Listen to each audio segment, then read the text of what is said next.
sungguh ironis bangsa ini. Guru honorer lagi-lagi dijadikan sebagai anak tiri. Guru yang seharusnya menjadi garda terdepan di dunia pendidikan, dipaksa harus bersabar lagi dan lagi. Tidak boleh protes dan harus menurut. Lalu pertanyaannya, karena apa? Semua ini terjadi karena polemik pengangkatan pegawai SPPG yang terdengar sangat tergesa-gesa. Ujung-ujungnya, hal ini justru menciptakan ketidakadilan struktural dalam kebijakan publik Indonesia. Untuk lebih lengkapnya, mari kita bahas sampai akhir. Tetap melihat dari segala sisi, sampai yang paling kiri.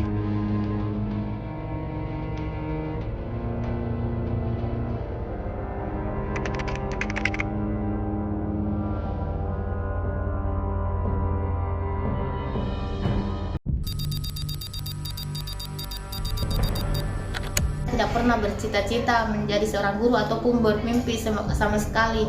Tetapi saya menjadi guru bukan juga karena tidak adanya pekerjaan lain, tetapi ada panggilan hati. Bayangkan seorang guru yang telah lama mengabdi sebagai pendidik selama 5 tahun tanpa henti setiap hari. Ia harus mempersiapkan materi pembelajaran, mengoreksi tugas siswa, dan memberikan bimbingan akademik dengan penuh dedikasi. Namun, statusnya tetap sebagai guru honorer dengan penghasilan yang pas-pasan. Mirisnya, kini pada awal tahun 2026, guru honorer harus menerima kenyataan pahit lagi. Diketahui bahwa pemerintah telah menetapkan Peraturan Presiden Nomor 115 Tahun 2025 tentang program makan bergizi gratis, yang secara mengejutkan justru mengangkat pegawai Satuan Pelayanan Pemenuhan Gizi atau SPPG menjadi pegawai pemerintah dengan perjanjian kerja atau yang kita kenal P3K. Fenomena ini bukan hanya menimpa satu guru, namun puluhan ribu guru lainnya, guru-guru honorer yang telah mengabdi selama lebih dari 1 dekade, atau hampir 14 tahun, atau bahkan lebih, justru baru bisa diangkat menjadi P3K paruh waktu. Dengan gaji yang konon lebih rendah dari pegawai SPPG, perasaan mereka dapat dirangkum dalam satu pertanyaan yang menyakitkan. Mengapa pemerintah lebih mudah mengangkat pegawai dapur menjadi ASN P3K dibandingkan mengangkat para guru honorer? Pertanyaan ini bukan sekadar keluhan personal, tetapi merupakan manifestasi dari ketidakadilan struktural yang mendalam. Menurut keyakinan saya, bahwa kebijakan pengangkatan pegawai SPPG menjadi ASN P3K menciptakan ketidakadilan struktural dalam kebijakan publik Indonesia. Jelas hal ini terasa melanggar keadilan prosedural. Logika sederhana ini seharusnya membuat kita semua tersadar. Guru yang mendidik dan membentuk karakter generasi penerus bangsa harus menunggu bertahun-tahun untuk mendapatkan kepastian status, sementara pegawai SPPG yang baru berjalan 1 tahun justru langsung diangkat dengan status yang lebih jelas dan gaji yang lebih tinggi pastinya. Inilah awal dari sebuah polemik yang mengungkap wajah kelam prioritas kebijakan negara terhadap profesi pendidikan.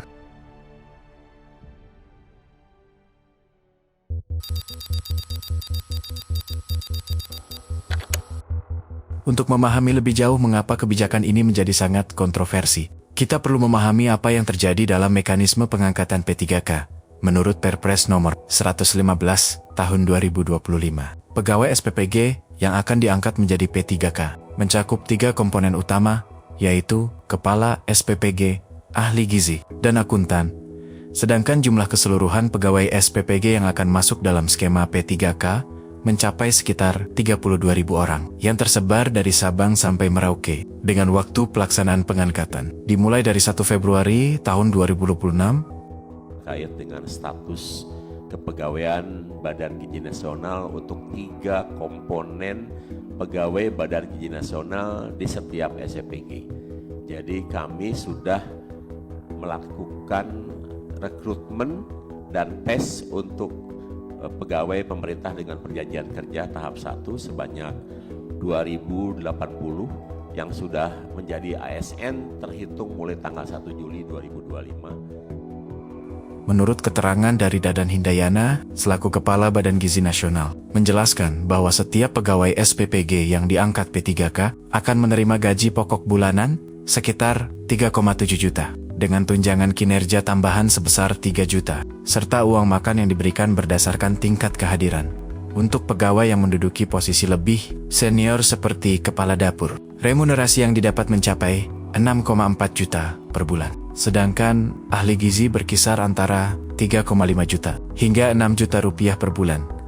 Angka-angka ini sungguh membuat miris ketika dibandingkan dengan kondisi gaji guru honorer yang masih mengajar dengan penghasilan jauh di bawah standar Lalu timbul sebuah pertanyaan kritis. Mengapa pemerintah dapat secepat kilat mengangkat pegawai SPPG menjadi P3K, sementara guru honorer harus dipaksa bersabar, menunggu bertahun-tahun?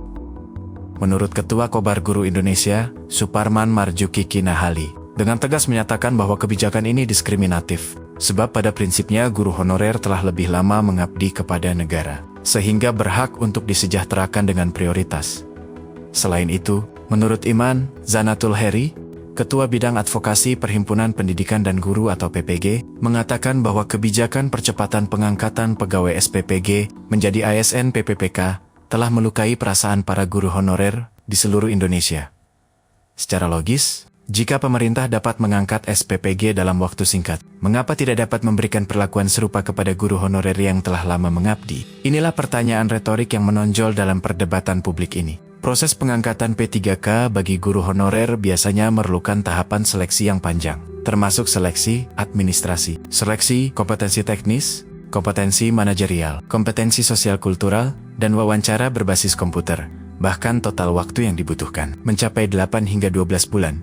Hal ini justru akan sangat kontras dengan pengangkatan SPPG, sebab dilakukan melalui mekanisme yang jauh lebih sederhana dan ringkas.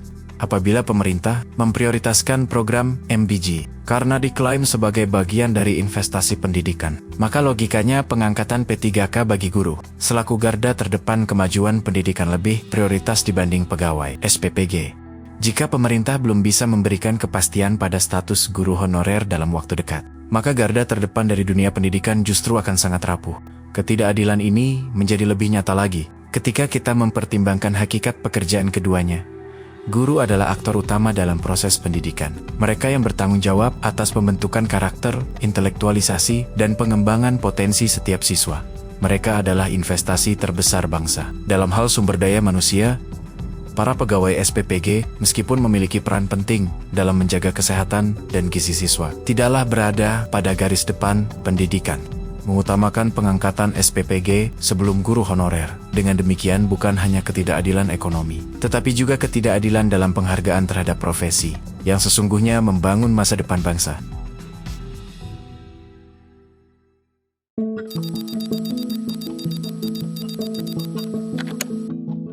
Mari kita pahami lebih lagi derita guru honorer.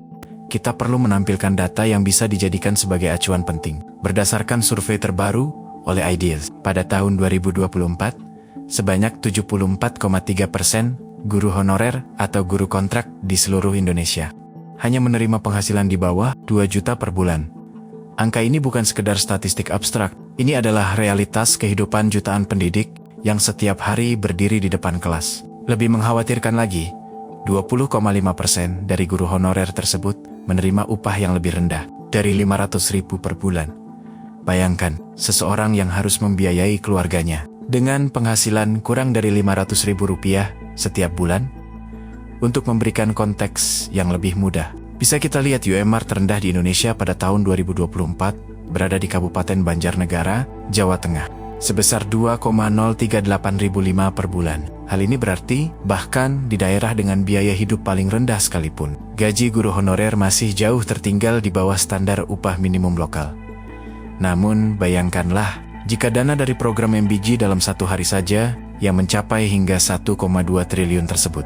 Jika dana program MBG dalam satu hari saja, digunakan untuk menggaji atau menambah insentif seluruh guru di Indonesia, yang jumlahnya sekitar 3 juta orang, maka setiap guru akan menerima tambahan intensif, kurang lebih sekitar 400.000 per hari. Namun hal itu hanyalah sebuah bayangan jauh semata. Memang, fenomena ini menciptakan paradoks yang menyedihkan. Guru honorer terpaksa mencari pekerjaan sampingan untuk memenuhi kebutuhan hidup mereka. Survei dari Ideas mengungkap bahwa dengan jumlah tanggungan keluarga, rata-rata 3 orang anggota keluarga. 89% guru honorer merasa penghasilan dari mengajar tersebut sangat kurang, bahkan tidak cukup untuk memenuhi kebutuhan hidup sehari-hari. Hanya 11% saja yang mengaku penghasilan mereka cukup dan ada sisa. Meski terjadi juga kenaikan insentif guru honorer terbaru, yang dimulai pada 1 Januari tahun 2026 dengan menaikkan insentif sebesar 100.000 per bulan. Meskipun langkah ini patut diapresiasi, namun nominal tersebut tetap sangat jauh dari memadai. Data yang kami sajikan bukan hanya angka, ini adalah bukti nyata bahwa pemerintah telah mengabaikan kesejahteraan mereka yang paling berhak mendapatkan penghargaan. Para guru yang membentuk generasi penerus bangsa.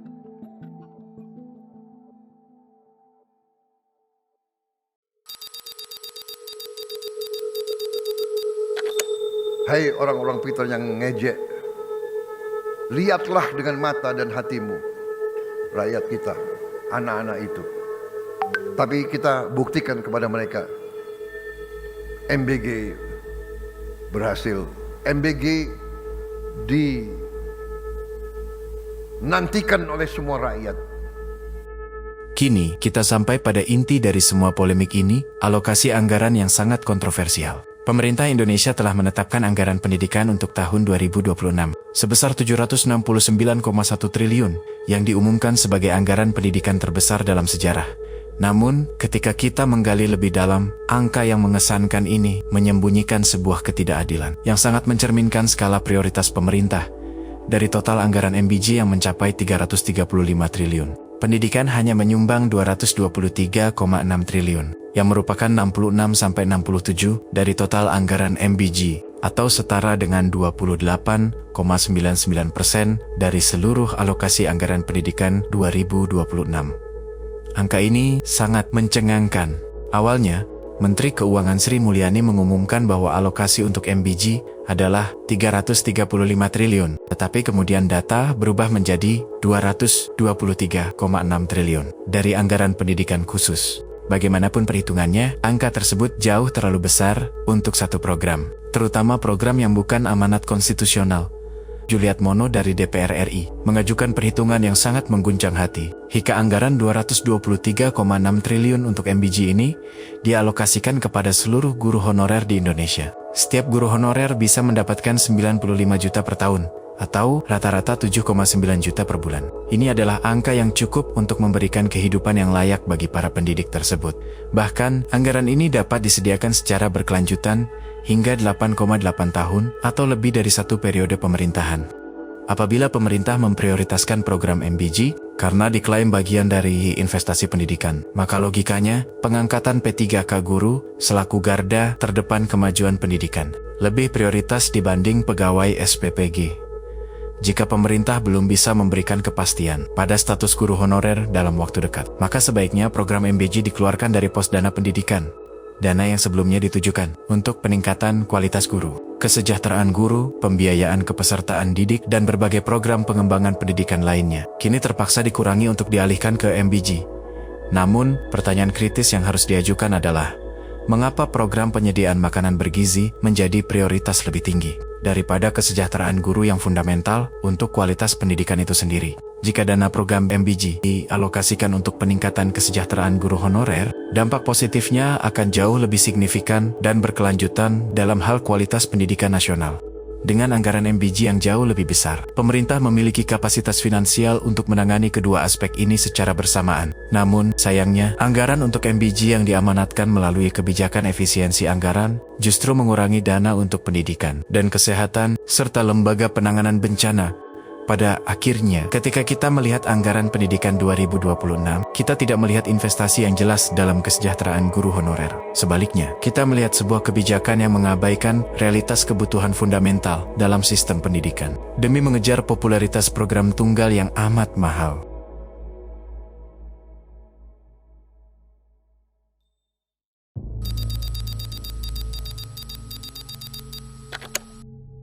Sampai pada titik ini, pertanyaan yang harus kita ajukan bukan lagi mengapa kebijakan ini tidak adil.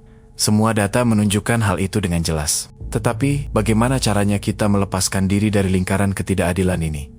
Pertama, pemerintah harus segera mengevaluasi prioritas alokasi anggaran pendidikan. Jika program MBG memang ingin dipertahankan sebagai program prioritas nasional, maka anggaran untuk program ini harus diambil dari sektor lain, bukan dari pendidikan. Pendidikan adalah fondasi kemajuan bangsa, dan komponen terpenting dari pendidikan adalah guru. Selain itu, pemerintah daerah dan pusat harus berkomitmen untuk menetapkan gaji minimal guru honorer setara dengan upah minimum regional kabupaten atau kota setempat. Sebab, ini sejalan dengan Undang-Undang Nomor 13 Tahun 2003 tentang Ketenagakerjaan, yang menyatakan bahwa upah pekerja tidak boleh lebih rendah dari upah minimum yang ditetapkan di daerah masing-masing. Langkah ini sangat minimal dan seharusnya sudah dilakukan sejak lama. Kedua, pemerintah harus mempercepat proses pengangkatan guru honorer menjadi P3K tanpa mengorbankan kualitas. Jika pemerintah dapat mengangkat 32.000 pegawai SPPG menjadi P3K dengan cepat, mengapa tidak dapat melakukan hal yang sama untuk guru honorer? Koalisi guru juga sempat mengajukan permintaan yang sangat wajar. Pemerintah harus adil terhadap guru honorer dan memberikan prioritas pengangkatan kepada mereka yang telah lama mengabdi, terutama mereka yang telah mengajar selama 5 tahun atau lebih. Proses P3K bagi guru honorer dapat disederhanakan dengan memberikan prioritas kepada mereka yang telah terbukti kompeten melalui pengalaman mengajar yang panjang, sehingga tidak perlu menjalani seluruh tahapan seleksi yang sangat ketat. Ketiga, pemerintah harus meningkatkan insentif guru honorer secara progresif dan berkelanjutan. Kenaikan insentif sebesar 100.000 per bulan pada tahun ke-2026 adalah langkah positif, namun masih jauh dari mencukupi. Dengan mempertimbangkan bahwa 74,3% penghasilan guru honorer masih berada di bawah 2 juta per bulan, pemerintah harus menargetkan peningkatan insentif minimal menjadi 2 hingga 3 juta per bulan dalam 2 hingga 3 tahun ke depan. Kemudian, hilangkan juga praktik rapelan gaji berbulan-bulan dengan mewajibkan pencairan bulanan langsung ke rekening guru honorer, serta tambahkan transparansi anggaran agar tidak ada pemotongan sewenang-wenang. Selain itu, pengawasan ketat dari Kemendikbud dan Kemdagri diperlukan untuk daerah yang sering telat bayar. Keempat, transparansi dan akuntabilitas dalam pengelolaan dana pendidikan harus ditingkatkan secara signifikan. Pemerintah harus memberikan laporan yang jelas tentang bagaimana dana pendidikan dialokasikan. Dengan fokus khusus pada peningkatan kesejahteraan guru honorer, masyarakat memiliki hak untuk mengetahui apakah dana publik yang begitu besar benar digunakan untuk kepentingan pendidikan, atau justru dimangsa oleh program lain. Kelima, DPR RI dan pemerintah pusat harus mengadakan kajian mendalam mengenai kelayakan program MBG sebagai bagian integral dari anggaran pendidikan. Jika program ini memang ingin dipertahankan, maka dampak negatifnya terhadap kesejahteraan guru harus dikompensasi melalui peningkatan anggaran pendidikan secara keseluruhan, bukan dari pengurangan alokasi untuk guru.